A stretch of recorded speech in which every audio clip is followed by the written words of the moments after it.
Now, often when we've discussed the deeper realms of toy collecting on the show, we've heard guests say, "Don't you go all Scott Bradley on me." Well, today I'm delighted to say that no. Well, I'm going to keep that in because I knew you were going to laugh at that point. I'm delighted to say that none other than Scott Bradley has agreed to come on our show. Welcome to the Vintage Rebellion, Scott. Hi, Rich. Very nice to meet you.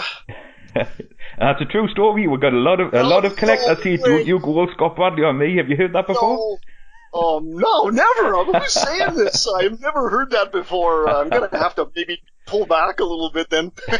Once I get talking about Star Wars, though, it's hard to get me to stop. So it's, yeah.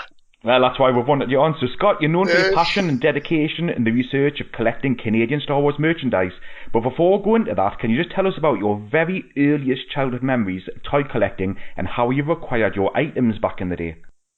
Yeah, I think the very, very first thing I can remember ever getting of Star Wars was, you've heard of the oversized Marvel comic books, the adaptation of Star Wars.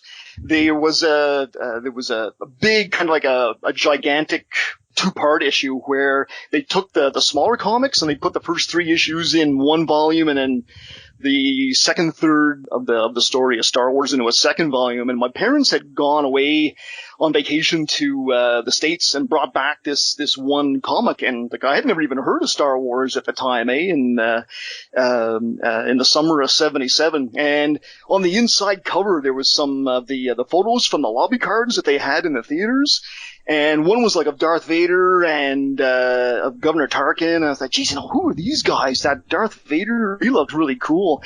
And so that was the very, very first thing I got of Star Wars anything. And then the first thing I ever got from the Kenner line was R2-D2 in '78. How did you acquire your collection then? Was it mainly Christmases and birthdays, or did you have, like, every time you went to the shop on a weekend, did you collect an item? Nah. Oh, I wish. Don't we all? Mainly, yeah, really. Yeah, so it was mainly at Christmas and birthdays and things like that for the larger items, but I guess like any other kid, I did like work and chores around home that I used to get an allowance for doing. So I used to, as an example, like dust the house, take out the garbage, I mow the lawn in the summer and shovel the snow in the winter, or I'd go around to my neighbors locally and shovel their driveway in the winter and make money that way. So a lot of the figures themselves, I was the one who bought them, but the larger items I used to get for like birthday presents, Christmas presents, and things like that. What did the stores look like back in the day? Because obviously we've seen the photographs of the US stores where it's just ridiculous wall to wall. I remember what it was like in the UK, and I'm going to guess it was similar to what we had in the UK, where it would be on the end of an aisle or perhaps half an aisle or things like that. I mean, did you have, lots of Canadian store displays and hangers and things like that? Yeah, I think it was more along the lines of what you'd experience in the UK. I found that the US is really great at marketing their items, and because of the population down there, they needed to have the stock, right? So with the lower population in Canada, we didn't have as many items on the shelves. They tended to be maybe at the end of the aisle, but I mean, like, it would take up maybe about half an aisle in most stores. But for the case of, there was one Canadian store we had here called Toy City, and it was kind of on the same type of model as Toys R Us in the United States. It was like a toy warehouse, quote unquote, which was owned by Consumers Distributing. And that place, it was just floor-to-ceiling toys. You'd just walk in there and your mouth would be hanging open, just staring at the stuff on the pegs and on the shelves. That was something that was a little bit different than other stores. But I don't know if it's the same thing in the UK, but toys were kind of seasonal for a lot of stores. They would have like a little toy section during the year, like not much in the summertime, but when the fall came and they were gearing up for Christmas, the holiday season, they would open up a larger section and then just fill it with toys at around that time of year. But display-wise, we didn't get a lot of like displays like the U.S. did. And I asked the question of one of the Irwin family, like, well, why do we do that? We kind of seem to stop like at The Empire Strikes Back in the 1980, and they said Star Wars in Canada sold so well, with the retailers, there was no need to have any of these displays. So they just said, we won't even bother wasting our money on them. Retailers don't use them, and the consumers who buy them, they already know about the product, and they just flock to the stores to buy this stuff. I'd clean forgot about the seasonal things, yeah, because my birthday was in August, and I always wondered why I didn't get a lot in August. Oh, yeah. I was kind of lucky because my birthday's in December, so I had a lot to choose from, so it was great when we used to get that. And I don't know if it was the same in the UK.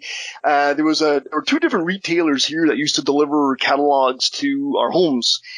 Sears and Consumers Distributing, and you go through all like the catalog in a fury, in the fall when they were delivered around September, October, and you'd circle all the stuff that you'd want. Now, I mean, you didn't get half of what you'd asked for, but I mean, hey, the idea was out there to your parents and your sisters and relatives there as to, ooh, I'm interested in this, so they know what to get. Early wish lists, weren't they? Yeah, really.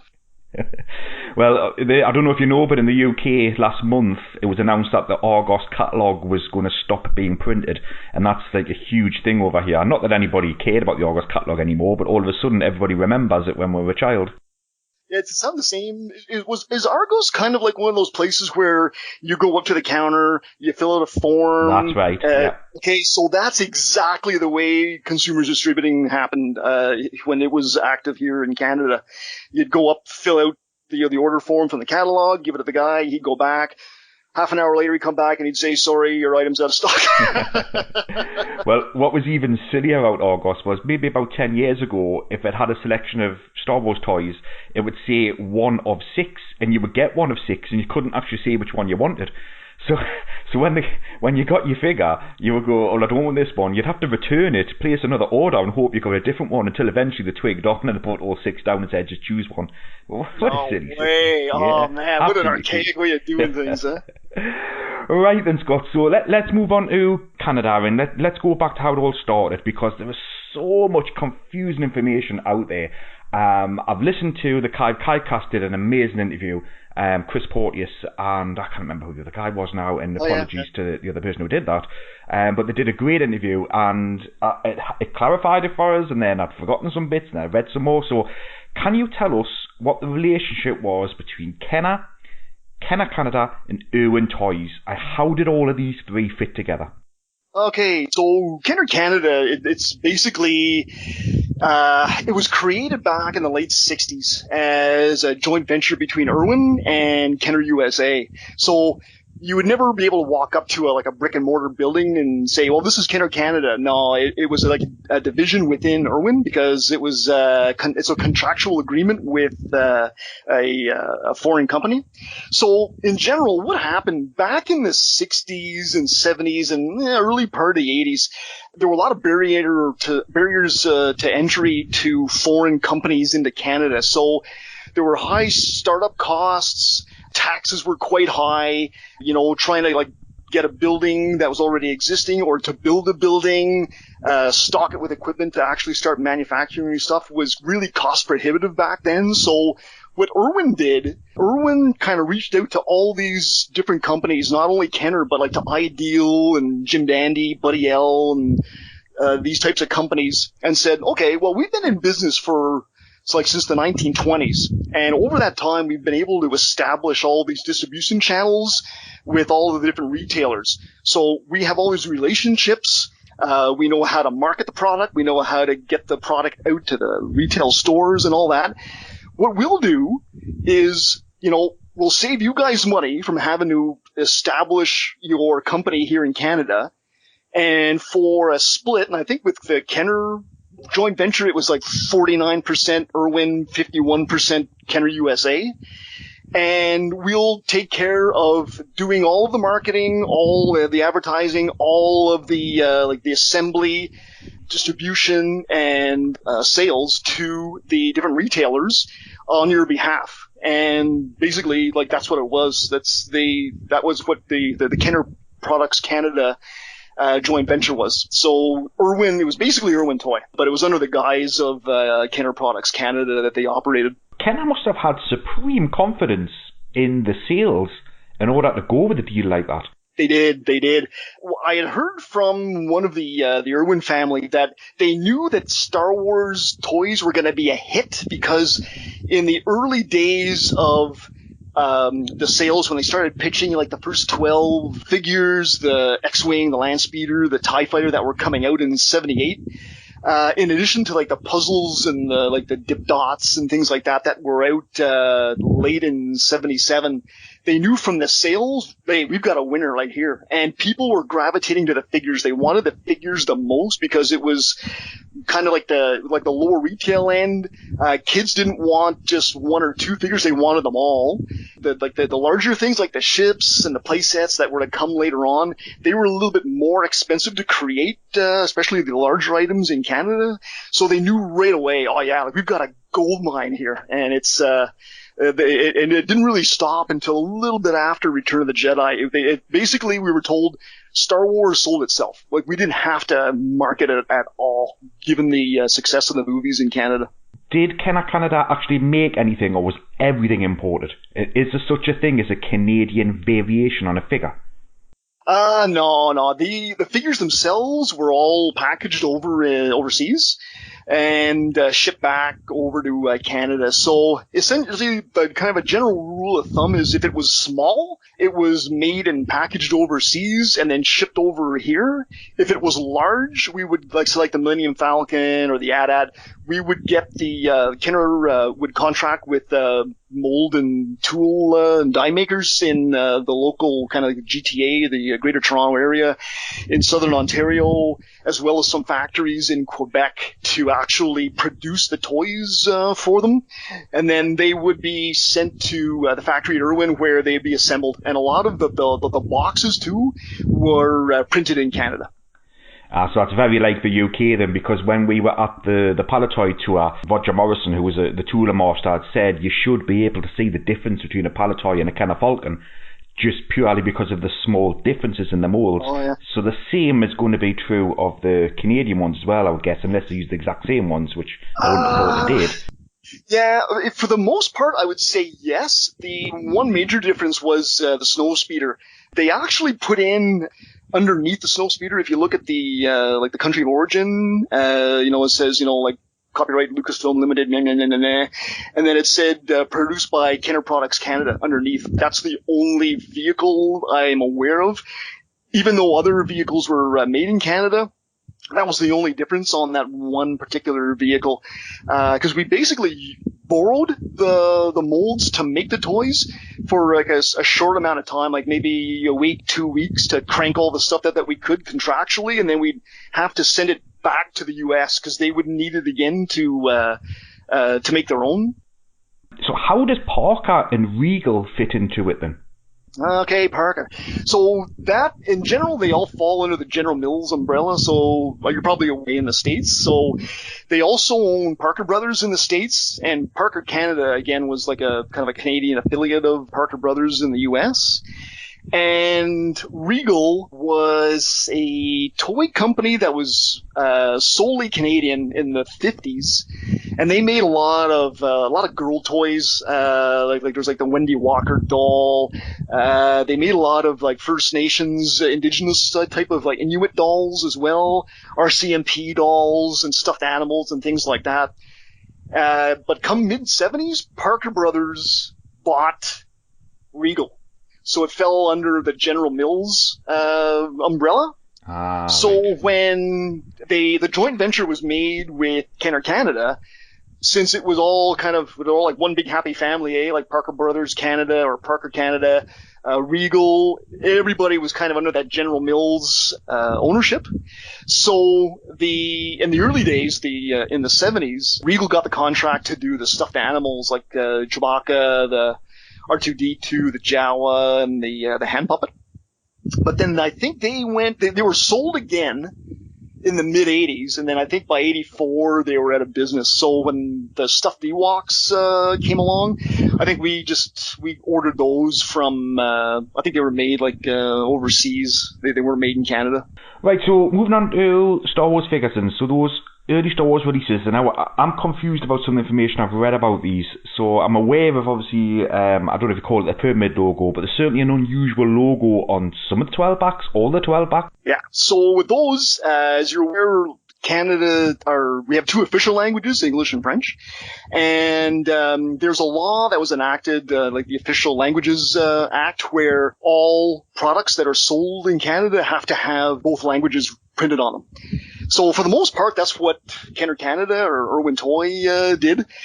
So when the first 12 backs came out in February of 78, on the back, the descriptions of the figures were in English and French, but the logo of the movie was only in English on the front and the back.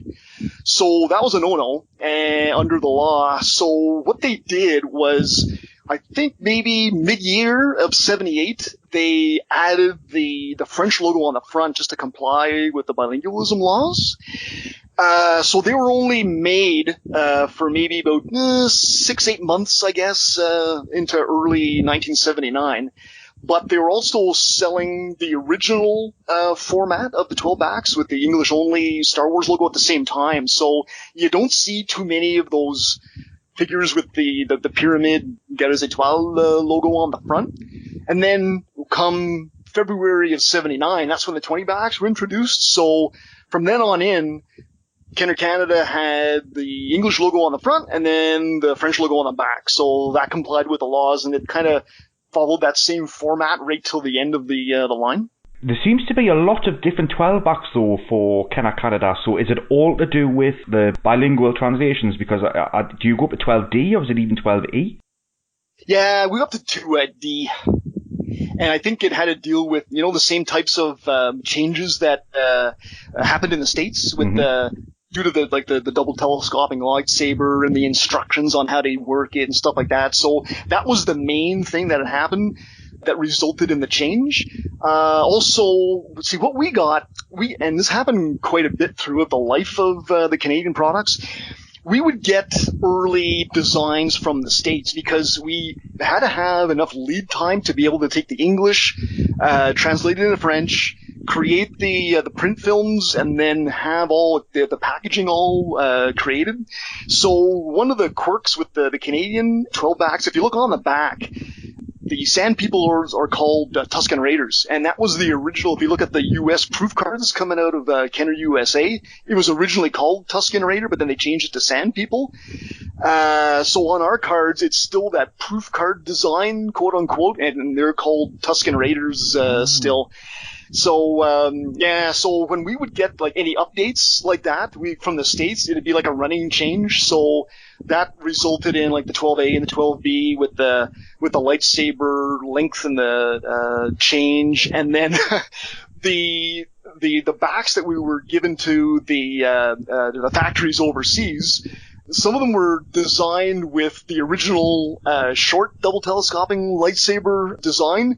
And then they were updated with the elongated, that little piece of yellow, at the end to bring it up to date. So yeah, we've got 4 different designs. As I've been doing a bit of research on K and Collect, I'm still confused about mailaways and the Fett mailaway and how that worked in Canada. Because I actually saw on some website that said that Canada didn't receive any Fett mailaways at all. Basically, like it occurred just the same way it was in the States. You send away for your proofs of purchase, and you get the little white mailer in the mail. The one, I guess, I've only seen 2 examples of them, and it's not a huge difference, but on the baggie, Kenner Canada had stapled a little Xeroxed, or I guess what they call like a mimeographed piece of paper, just saying that with regard to the ages that the figure was meant for, both English and French. So that's kind of one little quirk with the Boba Fett mailer. But yeah, we got the same mail away as it was in the States. Why did Kenner get both Death Stars? Okay, yeah, this one was a bit of a surprise to me too when I was a kid. So in general, because like I had mentioned, the Star Wars was such a hot item in Canada. And word had it from we were getting from some former Irwin Toy employees that we were speaking with there a number of years ago, that the retailers, all the different stores in Canada, so for example, Sears, Simpsons, Eaton's, Consumers, all those types of stores were always at Irwin to have something specifically made for them. Like, we want an exclusive. We want an exclusive. So since the figures were the big hot ticket items, that kind of gave way to a lot of these different sets that were only available at Simpsons, only available at Sears, only available at Eaton's. So they were like kind of the drivers for those.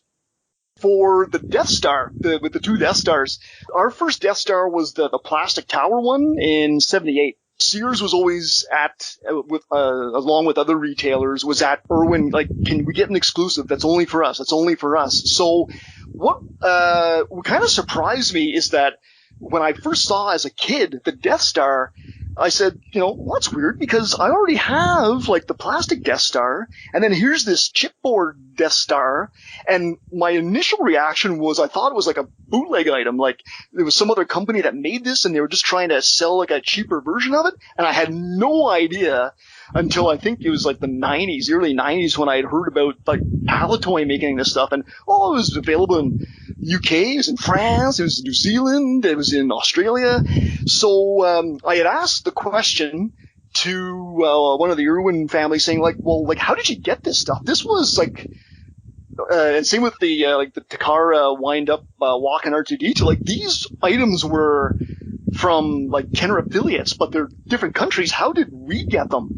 So given that, and the answer was that given that Irwin acted as a distributor for like foreign affiliates, what they would do is that they would go to different toy fairs around the globe when they were happening, and they would act as purchasing agents as well. So they would, if they saw something that they felt that they could sell, they would make agreements with, like, say, Palatoy or with Takara, and buy volume of their products, and then bring it underneath their umbrella and sell it as a Canadian item, So I found that kind of interesting. So I never knew that story at all until like about 10, 15 years ago. Okay, I'm glad you brought sets in there, because I was going to ask the next question about sets. So there seems to be a huge amount of multi-packs and different sets available in Canada when you compare it to other countries. And I was talking to some guy not long ago, and he suggested that, I can't remember which country it was now, it might have even been the UK, but it was along the lines of some of the bigger stores couldn't compete with the discounters, so they made multi-packs available for those, and I've got no idea why Canada had so many. I think it was just the opposite, actually. The big guys like, say, Sears, they paid a lot to have these exclusives only with them, because they were driving sales to their company. They had a national presence too.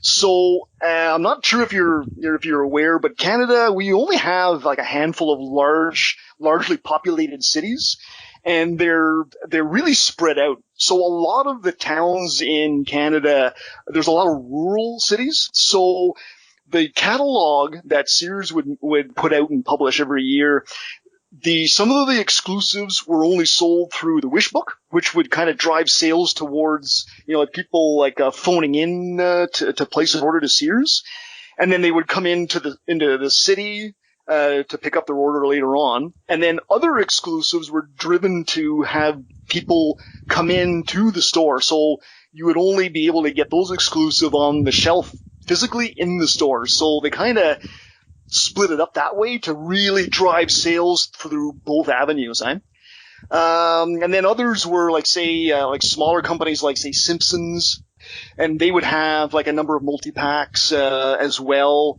to drive sales to their company as well, but that were differentiated from everybody else. Right, so you brought Sears in there. Now, my impression of Sears was they became stronger around the time of Empire Strikes Back with their clout. Was that not the case? Was Sears already in the Star Wars line making moves? Yeah, they really took off during the Empire Strikes Back era. I think that maybe there was a little bit of a tentative, is this going to cool off type of thinking after the initial year after 1978, because I think sales started to go down a little bit in 1979, like not by a whole lot, but there was a noticeable amount, like of a bit of a downturn. There wasn't as much made in '79, with a few products like the Dewback and the Imperial Troop Transport coming late in the year. So they figured, I don't know whether this is going to last for very long. If it's just kind of a hot topic as of now, and it's just going to die off next year. So they took a chance with The Empire Strikes Back. And again, with early sales of the figures and things like that early in the year, they knew, we're going to have another hit on our hands and it's going to continue. So it kind of went into overdrive. So later that year in 1980 for the Christmas season, it was just gangbusters. We're going to move on to Takara and Toltoy next and the relationship. And were Kenner themselves okay with that?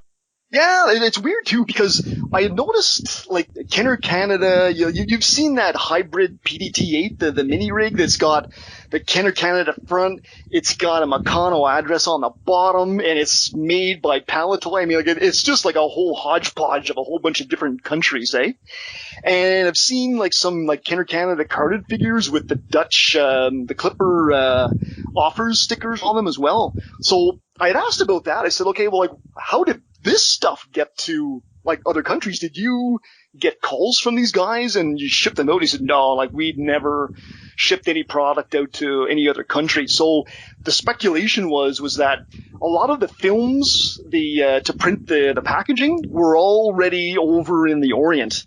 And because we were contractually obligated to the parent company, Kenner in the USA, these films were basically up for grabs. Like, any company who was under that contract, under General Mills, Kenner USA, could use anybody else's production films as they saw fit. So I asked, I said, did you guys get, like, any compensation? Because, like, you would have had to make the design, you'd have to translate it. And they said, no, they just did it themselves. They were free to do it. And there was a lot of, like, interaction between the companies. So you mentioned, like, Toll Toys.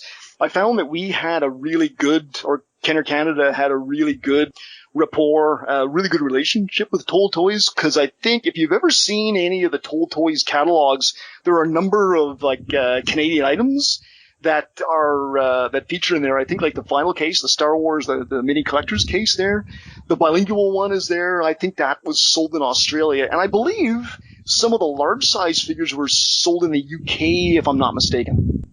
Whenever we're talking about Canada, everybody focuses on the skin-wrapped carded figures mainly. And with the Kydcast did a great interview with somebody who talked about the reasons for the skin wrapping and things like that. But what I always find fascinating about the skin-wrapped carded figures is the unusual names on them. So Tusk, for example, in the Ugnaught in the catalogue. So can you tell me about these figures and how did they get the names of the characters in particular? In general, what they were just working names for the figures, because when they were released, as you know, like the Cloud City figures, the Han Bespin, the Ugnaught, the Dengar, Orlando, or Lobot, they were included in the Cloud City playset in the States in 1980, and then the following year, in 1981, the Rebel Command Center sold through Sears, had the AT-AT Commander, the Luke Hoth, and R2 sensor scope.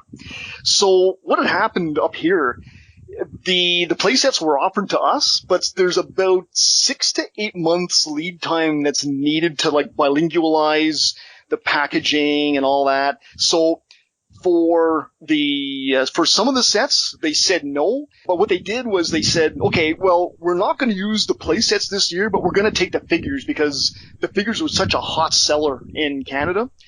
And especially for those 1980 figures, where, like, Han Bespin, Dengar, Lobot, and the Ugnaught were made, we got the working names from Kenner USA. And it was funny because I was talking to one of the guys who used to work for Sears, who's responsible for putting the catalog together, and he said everything had to be finished, catalogs printed, photos taken, everything all assembled by July. So everything was finalized by July so that they could get the catalogs out to all the Canadian population by September. So a lot of the stuff was basically created, packaged early on. So those working names stuck. So we got those from Kenner USA. So a bit of a long story just to answer a simple question. And were these skin wrapped carded figures only available in the multi-packs? Yeah, so initially what had happened was especially for 1980, what they did was they used the brand new figures to try to move old stock, and that's kind of like a common theme with this, like the special offers throughout the years. Given that Canada's population was like only 1/10 that of the US, we didn't have the numbers to turn over product as frequently. So what they used to do is they used to have these special sets or special offers to try to move old stock out, right? So if you look at the set contents, if you have the 4 figures added to every other figure that was available at the time, I think there was like 31, not counting Yoda. So if you add the 4 to the 31, that makes 35. Divide them by 7, that would make 5 complete sets. So what they did was every figure that was available at the time was made available through these sets in an effort to try to move out old stock. And then the late figure that was released that year, Yoda, it was packaged with another, I think it was the Cantina that year in 1980. So, so that's how they used that to move old stock. Now, to your question with regard to, like, were they available, like, in other places? What had happened was these were exclusives to Sears right up until the end of, like, when the Wish book was, the catalog was no longer valid. So it'd be into April or May of the following year. After that, they would send the stock back to Kenner, and then Kenner would open up the boxes and then redistribute the figures to other, like, lower end retailers like Kmart, Woolworths, Woolco, things like that for resale. Oh, okay. I'm looking at the 7-packs then. There's a Ben Kenobi in there, and I saw in an old Rebel Scum thread that there was a rumour of an Obi-Wan Kenobi skin-wrapped figure. So what's that about? And I'm guessing that it didn't exist. Yeah, no, it doesn't exist. The only ones that exist, because there was no cards at the time for the Cloud City figures. Again, Han Bespin, Dengar, Lobot, and the Ugnaught. They had to create a card for them because they were going to be sitting in these sets, and there was no picture card yet available for them until, like, the following year from the US. So what they did was they just created these blank cards and then skin wrapped them to them so that they would be held in place within the sets themselves. So the Ben Kenobi, then, would that have been on Empire Strikes Back card back?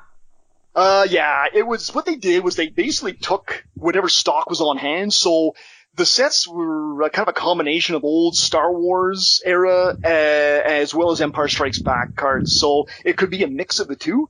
But yeah, Ben Kenobi himself, even though it was billed in the catalog as like only at Sears, it was the figure itself wasn't exclusive. It was basically just like the set itself was exclusive. It was just like a regular old Canadian card. And unless they knew that the Canadians were variant hunters way before everybody else. Yeah, really. Back then I don't think anybody really cared. It was just, I want to get that new figure, you know. So a lot of the times these sets, the window in the box, it was open. So what happened was a lot of people who saw them in store and they wanted one particular character, they just reach in and just rip it right out. So a lot of the times you'd go and the boxes would be all ripped and the figures would be like kind of lying in a heap on the shelf and all that. So you knew people were getting into them. So Kenner Canada got smart after that, and all the other multi-pack sets came with packages with like little plastic windows over them. So, I mean, you could still punch your fist through it, you know, if you really wanted to get at them. But yeah, that was a bit of a drawback with the 7-packs. People really ripped those things to shreds. Now, I've seen some of the skin wrap figures with Jedi logos on, so was that a sticker or was it actually branded properly? No, those were stickers. So what they did was, again, this was like old stock that had been sent back from Sears, and they were redistributing these to other retailers, like lower end retailers, and the Jedi stickers were basically just to update it for the new movie that was coming out and to take advantage of the Admiral Akbar figure.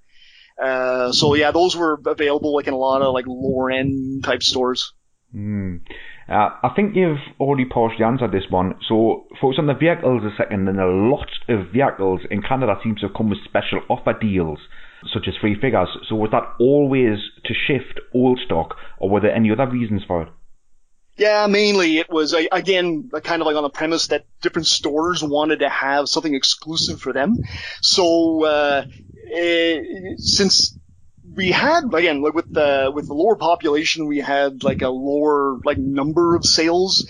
So Irwin really kind of operated on lower margins, right? So instead of creating new playsets or vehicles, what they did was they just went into their old stock, for the most part, and took what was there, reopened them, put in a figure, and then sealed it up again. You can see evidence if the tape is still present on the boxes. You can see like double tape over the flaps on some circumstances. And were these literally carded figures, or were they just bagged figures that were shoved in the boxes? No, all of the special offers for Canada were carded, except for the dewback. The dewback was assembled overseas, and that was a bagged one. Right, okay. You talk Sears quite a lot. So Sears obviously were a big player in the States as well. So did you in Canada get everything that Sears had available in the States over the border? No, we didn't actually. So there was a lot of stuff that the Sears USA got, but we didn't here in Canada.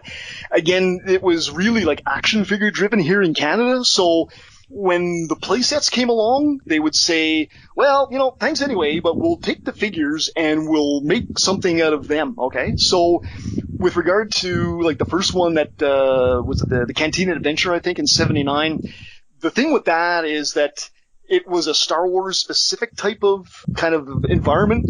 And with Empire Strikes Back coming out the next year, Kenner Canada wouldn't have been able to sell that until 1980, which by then the four Cantina figures would have been available at retail sale. Like everybody could get them at any retail store. And, basically the Cantina didn't appear in Empire, so they felt that was going to be kind of like a low seller, so they said no to that.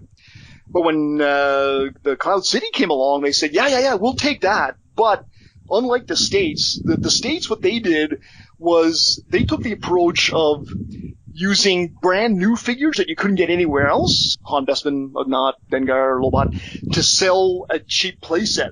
But by the time our Cloud City was available in Canada, those four figures were no longer exclusive. You could get those anywhere as well. So what they did was they took the approach of packaging old figures with the Cloud City, but used the cheap Cloud City playset to try to move old figures. Well, that kind of backfired on it because the Cloud City playset, it hung around for at least 3 years. Like it was into the Return of the Jedi era, and it was still being sold at Sears. By the time the Rebel Command Center came along, they said, yeah, no thanks. But they used their figures in the multi-packs. I think it would be different if it was a plastic Cloud City playset, but that cardboard thing being particularly popular as a kid. Exactly. Now, I've looked at quite a lot of the later releases in Canada, and I'm very unclear of Power of the Force, because we often hear people saying, oh yeah, Canada had the Yak face and Canada had this and that and the other, but when I've read your website in particular, it's clearly not the case. It's not as straightforward as I thought it was. So what is the state of play with Power of the Force in Canada? Okay, so 1985 was kind of a pivotal year. You might be aware, like General Mills in the States had divested itself of Kenner's, and it became Kenner Tonka or Kenner Parka Tonka or something like that down there. That same year, the joint venture was cut by Kenner in the States. So they basically said at that time, the barriers to entry for us setting up to do business in Canada are no longer there. We had free trade with the United States in the early to mid 80s as well, before NAFTA kind of came into official use. But so what a lot of these companies started doing that had these joint ventures with Kenner Canada, they started canceling these contracts and just saying, well, we're not going to renew, we're going to be doing our own thing, which had a really devastating effect on Irwin at the time, coupled with the fact that there was no new movie coming out anymore, so they had to make a decision. And then based on interest and sales with retailers, they said, okay, nobody is interested in buying, or very little retailer are interested in buying the Power of the Force figures.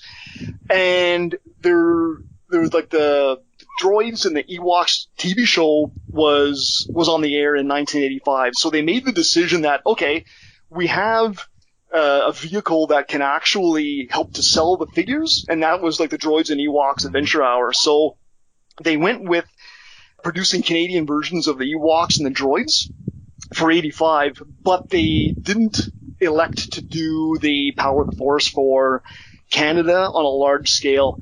So by the time Jedi came along, and I find this really weird because I find in Europe, it seemed as if like with the Tri-Logo stuff, it really took off at the Jedi era, like 83, 84, 85. There was a lot of stuff being made over there, whereas here in Canada, it took a nosedive in 1984. So it seemed as if it kind of fell out of favor, and people weren't really buying Star Wars items as they were to the degree during the Empire Strikes Back and Star Wars era.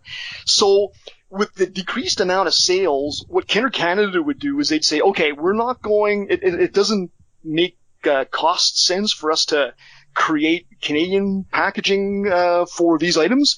We'll just get them from the US. So a lot of the later Return of the Jedi items were only available in US, like English-only packaging, which they got a bit of a slap on the wrist for violating the bilingualism laws. But a lot of it was just like the shuttle and the TIE Interceptor, some of the Ewok accessories like the catapult and the glider. They were only available in English packaging up here from the US. And that's what they did with the Power of the Force stuff. So Sears in Canada was one company that said, yeah, okay, like we'll take some of this stuff on. They had 2 packs of the Luke Stormtrooper and the Han Carbonite that they sold through the catalog. Don't believe you'd be able to get that in the store. It was only through the catalog.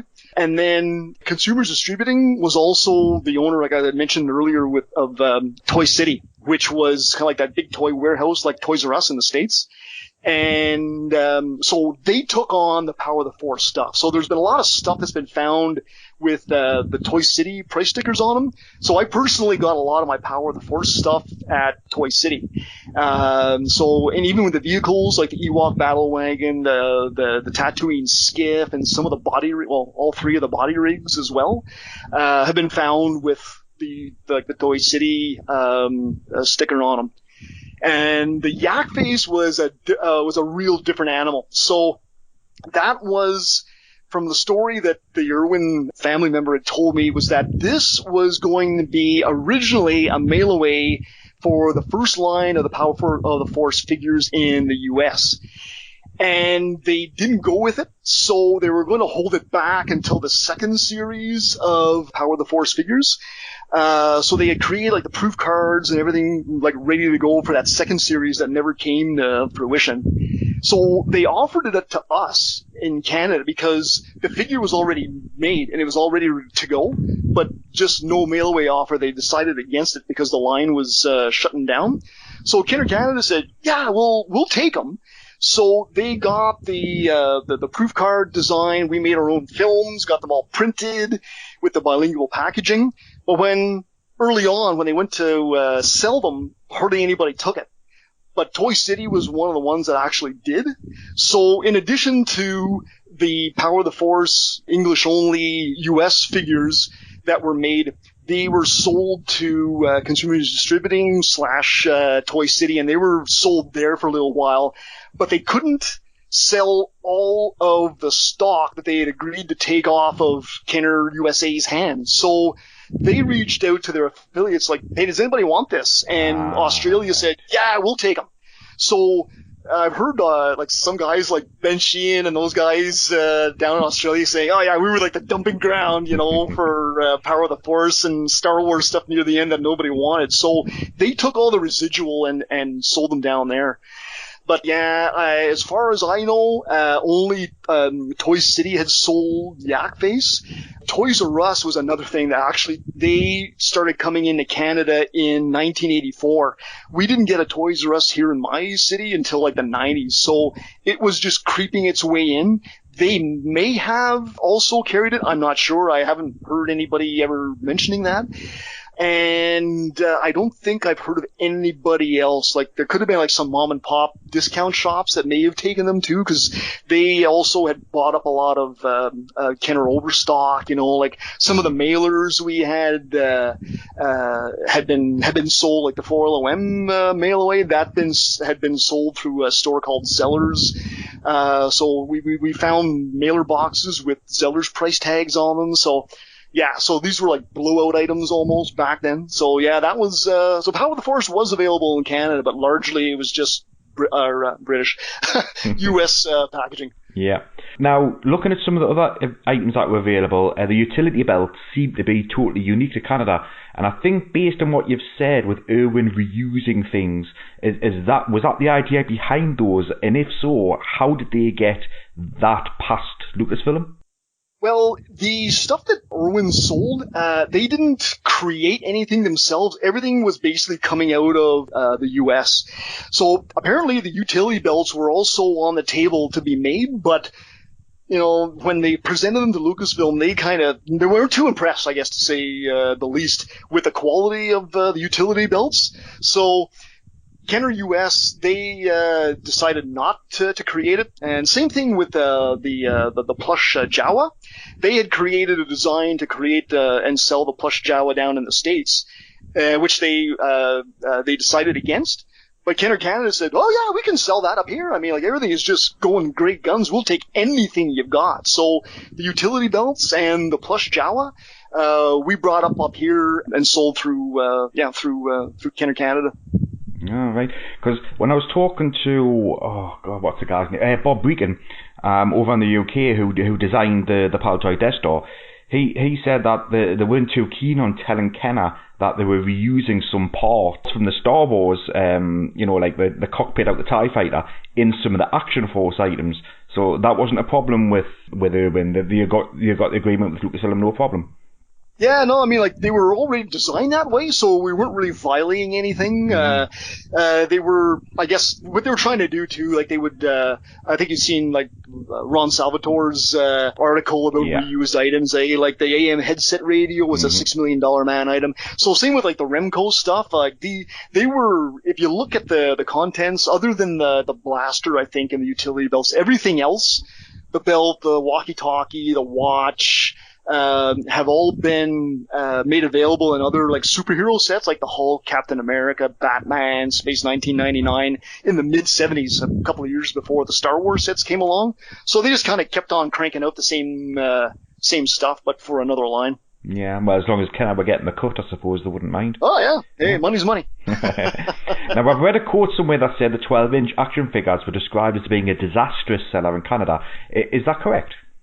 Yeah, I don't think they were like big sellers. I don't know if it was like disastrous, but given that you really couldn't do much with them, I remember getting some as a kid, and you couldn't really do much with them because there was no you couldn't put them in spaceships. A lot of the characters that they would interact with, like they didn't make. It was just like the main hero group and Darth Vader and the Stormtrooper, right? So it really wasn't kind of akin to a real exciting play environment, whereas the 3 3/4-inch figures, you could put them in vehicles, you could put them in play sets, you had like tripod laser cannons you could use with them. So early on, I think the first 4, like Luke, Leia, Chewbacca, and Darth Vader, because they were part of that initial run and the madness that was in place that first year, like everybody bought them up. But then the second year in '79, kind of cooled off a little bit, and even I think for the Ben and the Jawa, they were never available in Kenner Canada packaging because demand for them was so low here. They just got the again placed orders with the U.S. and got the U.S. English only packaging for those up here, and then it just died out after Boba Fett and IG-88. Right, now I've noticed in some of the catalogues, though, that you mentioned you're getting some of the prototype stuff up in Canada, but that's more particular in the 12-inch line than anything else, I think, especially with Boba Fett. Yeah, the Boba Fett, it was funny because I was asking about those. I said, like, so, like, what did you do with them, eh? Like, would you happen to have them around still? But, no, what they do is they would use them for catalog photography. So, again, because they had to get the catalogs printed early on, like in the summer, they the actual final product wasn't available, so Kenner USA would kind of ship these things up, and we would take pictures of them and then send them back down to Kenner USA. But yeah, the Boba Fett that appears in a few catalogs was the one with the spring-loaded darts and the LED light in his chest and all that. It's the same one that was in the Kenner commercial for the 12-inch figures, where the Darth Vader says, I heard you're the best bounty hunter in the galaxy, and he says, that's why I got the job. And if you look closely, that one is the electronic one. Ah, right, I didn't know that. Yeah. Now, looking at some of the non-toy related items, look at the cereals first. Obviously, the cereal boxes seem to be very similar to what the USA ones, but I've noticed that in Canada they had something called cereal booklets. So what exactly are those? Oh, yeah, okay, so that was during the Return of the Jedi era. So, again, General Mills, through a number of their cereals, like Golden Grahams and Honey Nut Cheerios and things like that, they issued these little booklets.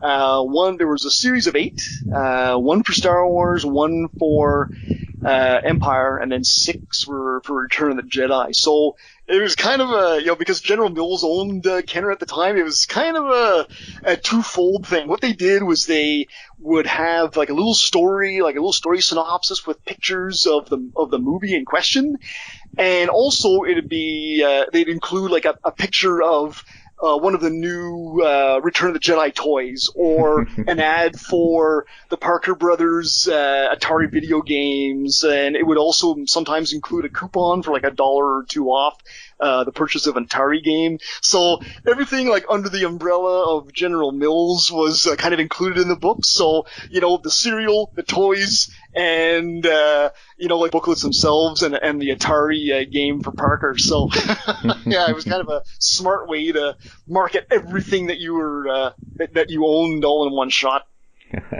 And obviously I've been aware of the Libby's Alphagetti, I think you call it, like Alphabetti Spaghetti as we would see over here. But what I'm bemused about is how did that get past the healthy eating campaign that Lucas in particular seemed to be keen on?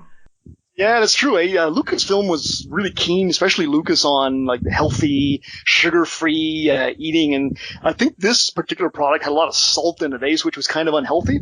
And I actually read this in Steve Sandwich From Concept to Screen, the collectible book. And apparently, when Libby's had pitched this to Lucasfilm originally said no, and they said, that was kind of devastating to them, because they said this was a staple item at the Sick Kids Hospital in Toronto, and obviously other hospitals across the country.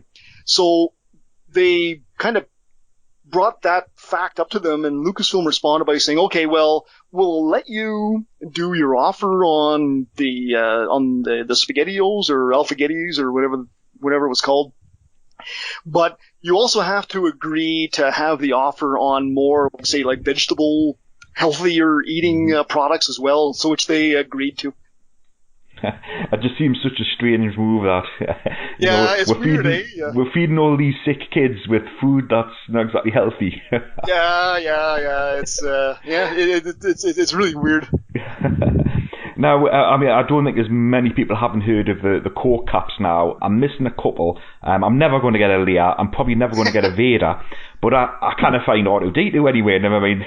Those are the 3 that I'm missing. So how did the Coke cap go down in Canada? Overall, I think really well. Like anything Star Wars, those first couple of years, like everybody was just rabid about, So that was the offer itself, like you didn't really win much. I think like $1 was like the highest you could actually get by matching these pairs. But I mean, Coke was a big seller and still is today up here in Canada. And I also believe that there was a mail-away offer too for you could mail in with your with the caps. I believe for the Hildebrand art Star Wars poster, you get that free in mail if you sent in a number of like cap liners. So yeah, it was pretty successful. I do like the yolk, the peanut butter. I do like those the trading card promotion for that. I think they're particularly nice items. Yeah, they're pretty cool. Like round cards, you don't normally see those. So York, actually, they're out of business now, but they had a long history of offering different types of cards. Mainly, they had like hockey cards in the 60s, other cards that feature like animals and destinations around the world and stuff like that. And then when Empire came along, they said, oh yeah, we'll take you up on that offer, and we'll do a series of 6 and a poster mail-in offer as well. So yeah, that was cool. But it was funny with us, our family was kind of small, so we couldn't get through the peanut butter very quickly. So as a kid, I only had the one. I only had one little card, and that was it. So getting like 6, oh no, that was it. Forget it. I'd be eating peanut butter for years to try to get all of them. And was there a meat promotion as well? Yeah. Yeah, Schneider's meats. Schneider's, that's it, yeah. Yeah, bacon and wieners. Yeah, Schneider's is a long-standing meat producer here in Canada. So, yeah, they're still in business today. They make like hot dogs, bacon, sausage, stuff like that. So with them, I remember this because we bought a lot of Schneider's products.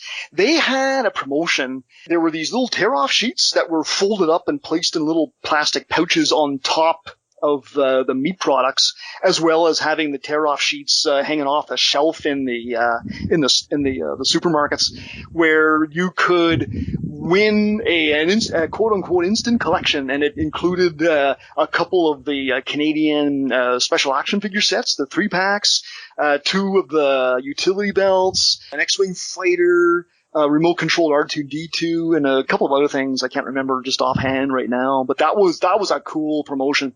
Yeah, I didn't win it though. Yeah, that sounds a brilliant promotion, that. Overall, I think, we've talked a lot about the Canadian collectibles here, so I've heard rumours of about 10% of the volume would have went through Canada. Is that about right? Yeah, so we, again, with the lower population, we only produced about 10% of the products that, say, like the U.S. would have made. Mm-hmm. So not a lot really survived. I think in terms of per capita, we sold more figures in Canada than anywhere else. Wow. The figures are such a hot item, but yeah, in terms of numbers though, they were a lot lower than anywhere else. So I think you can still find a lot of loose examples in from childhood collections today, but a lot of the packaged stuff didn't really survive over the years, comparatively anyway. Yeah, that's right. Yeah. So Scott, you've done a lot of research on Irwin Toys and Canada and things like that. How do you think the rest of the world now understands Canadian collecting? Do you think it's far better placed now than what it was, say, 10 years ago? I think so, yeah. There was a bit of a tendency, I find, for people to kind of, quote-unquote, fill in the holes with what the U.S. did. Mm-hmm. So, for example, the special offers, there's a lot of people out there that think that it came bagged. So you find a lot of people selling special offer boxes with a bagged item inside, and that wasn't the case, other than the dewback. And also I guess availability of some stuff, how it came packaged, when it was available, stuff like that. I find that there's still a lot of gray areas, and people if they're looking for something, or if there's a hole in their collection, they'll just take an American item and just stick it in there and say, oh yeah, well, it's complete because Kenner Canada ordered American items from the States too, and they kind of fill it that way, which you're kind of taking liberties there. But overall, I think there's a better understanding, because there's a lot of Canadian collectors out there who have kind of communicated that to people over the years. So how would you describe the Canadian collecting community? Because as you said there, you're so far spread out in your, what would you say, 6 or 7 main territories? We've got 3 territories and 10 provinces. Ah, right. And yeah, we're really spread out. But I found over the years, since the late 80s, into the 90s, into the new millennium, a lot of a lot of core collectors have kind of come and gone. It seemed to be a different group every 10 years or so. So, I mean, like, a lot of the guys are still, like, you can still email them and, like, kind of catch up on old times and see how things are going. People are still very willing to chat and stuff like that. They just aren't actively collecting anymore. But I find guys like Toby Black, Bill Kennedy, Todd Thornhill, they created for us anyway, I'm in Ontario, so the province of Ontario, they created the Ontario Star Wars Collectors Club. So they've got a group on Facebook where, we'll keep in touch that way, which is great. We've got a lot of guys who were like really into the Canadian stuff, and others who aren't. Other people have other interests that lay elsewhere as well, but we're all Star Wars collectors as well. So I find that it's starting to kind of pick up again with the quote unquote Facebook generation. Well, Todd Thornhill did me a huge favour. He went to meet up a guy in, it must have been Ontario, somewhere where he worked anyway, and he picked up a Tri-Logo R5D4 Biker Scout miscard for us, and those are like shockingly bad bubbles, really, really thin. And it already had a crack in it, but he was kind enough to arrange to meet this guy. I think he paid for the item as well, and shipped it over to us before he would accept us to send the money for him. What a great guy. I was really impressed with Todd. Where Todd's concerned, doesn't surprise me at all. That's the kind of spirit, I guess you'd say, that I found was kind of active with the Canadian groups. We kind of help each other out a little bit. If you're looking for something, somebody will say, "Hey, I noticed this. Do you want me to get that for you?" Or give you the number of the person who's selling it. Todd actually did the same thing for me. There was something that I wanted down in Toronto, and the guy wouldn't ship it. So Todd, he went over to the guy's house for me. Apparently the guy was a real stoner, eh? And it was kind of a bit of a sketchy place to go into. So I said, "Oh man, Todd, thank you so much." And he said, "Oh yeah, okay, I got your thing there. I'll send it off for you." So yeah, that's Todd. He really goes above and beyond. He's a good guy. Yeah, I was impressed with that. I met Clint Garnis and Chris Porteous and various others that did the road trip down from Canada to, I want to say it was Celebration Florida, the last one, that would have been Celebration 7. So I hung around with those guys for quite a lot, because Chris obviously works with Adventure Rebellion as well. He does our social media stuff, and I've known Clint through Tantive and forums on there. So, yeah, I think I've had a lot of time for a lot of the Canadian connectors. I always find them dead friendly. Oh, yeah. I'll tell you what I do like as well about the Canada market is talking to Dave Tree, who is obviously, the Palatoy guy over here, and we've talked about catalogues over in the UK, and I've not been impressed with some of the UK catalogues. He's going to do a panel on UK catalogues at some point, and when he went back through them, he thought, yeah, they're pretty bland, but I thought the Canadian ones are actually pretty exciting in the way they've got lots of the images set out. It's not just a case of, he has just a few toys, put in a row. They've actually put some time and effort into some of the catalogue images. So you're talking about like the retail catalogs? Yeah, or you're talking about catalogs. The Irwin Trade?